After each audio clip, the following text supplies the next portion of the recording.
Nous, agents victimes des fonds miniers pour les générations futures, nous venons encore ici au Palais de la Nation pour déposer notre mémo.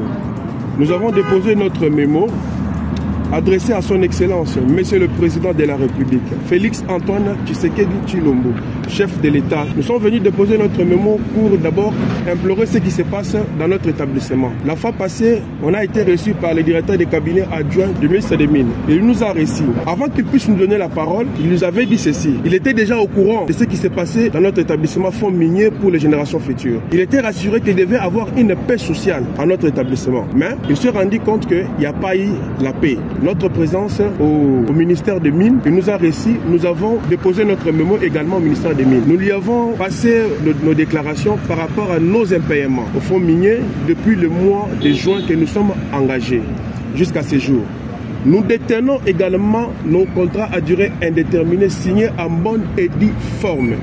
Qui sont là, vous voyez, ce sont les contrats à durée indéterminée, nos CDI, signés en bonne et due forme par les DG adjoints qui jouaient l'intérim.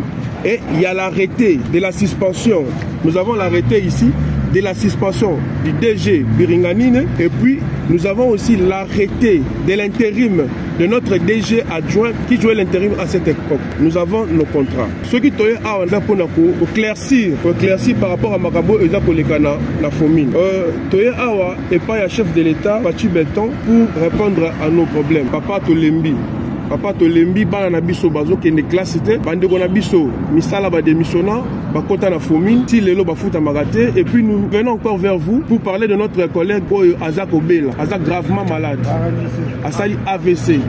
Depuis communiqué, il y a déjà na biso oya affichaki na ba valve na biso, alobaki que qu'on ne puisse pas mettre nos pieds au fond minier pour les générations futures, au locaux du fond minier. Depuis ce communiqué là, depuis le 20 août.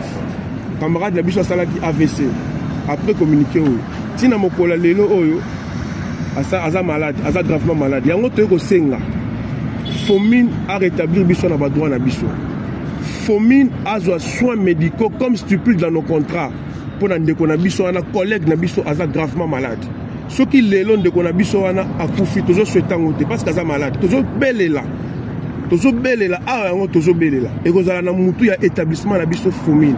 Parce que les soins a été, le contrat est comment mis clair dans le contrat au besoin mon aoul. Ceux qui agent à Beli, il faut établissement et joyeux soins médicaux naï. De quoi on a asa parent, asa responsable. La minute où tu loba, asa malade.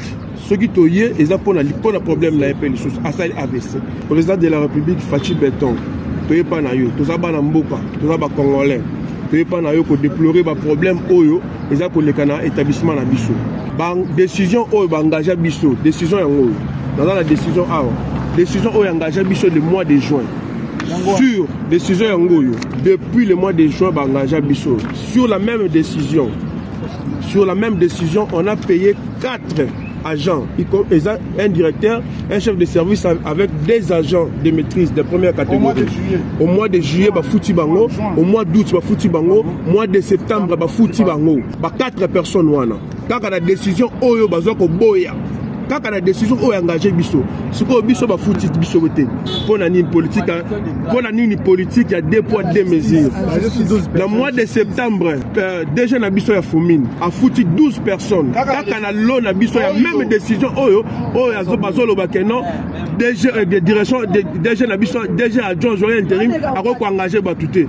Sur la même décision, il a payé 12 personnes au mois de septembre. 12 personnes au bandana bango depuis le mois de juin.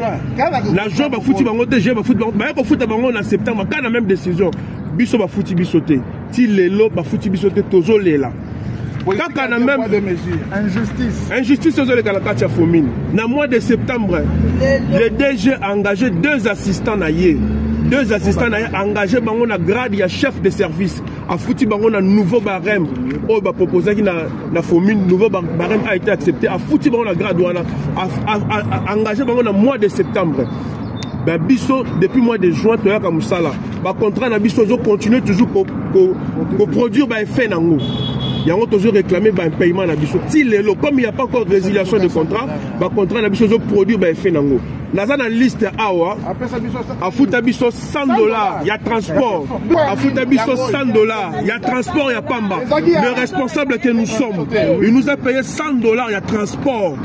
$100, établissement mené le local à Fomine. En fait, il y a $100, il y a transport. Pour le mois de juillet, ma preuve sur un goût. Mais il y a à reconnaître un bissoté, un contrat d'un bisso, et dans la valeur, mais $100 à foutre un bisso. En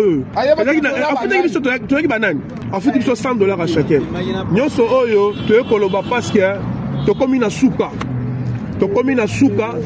Tu es mis injustice et ça, tu es mis famille. Tu es mis la bino babakondi. Beaucoup de la bisso dans le Cambodge. Injustice, aujourd'hui, c'est la Katia Foumine. Bisson, c'est mon responsable. Ma parent, ma mère des enfants, père des enfants, tous en bande, tous au foot, le 5 président de la République, papa, chef de l'État. Côté la Bisson, le Cambo et papa. Tu as déposé mes mots dans Bisson. Et comme là, aux connaissances, il y a mes mots. Papa, nous a posé là. Réponse là. Merci beaucoup.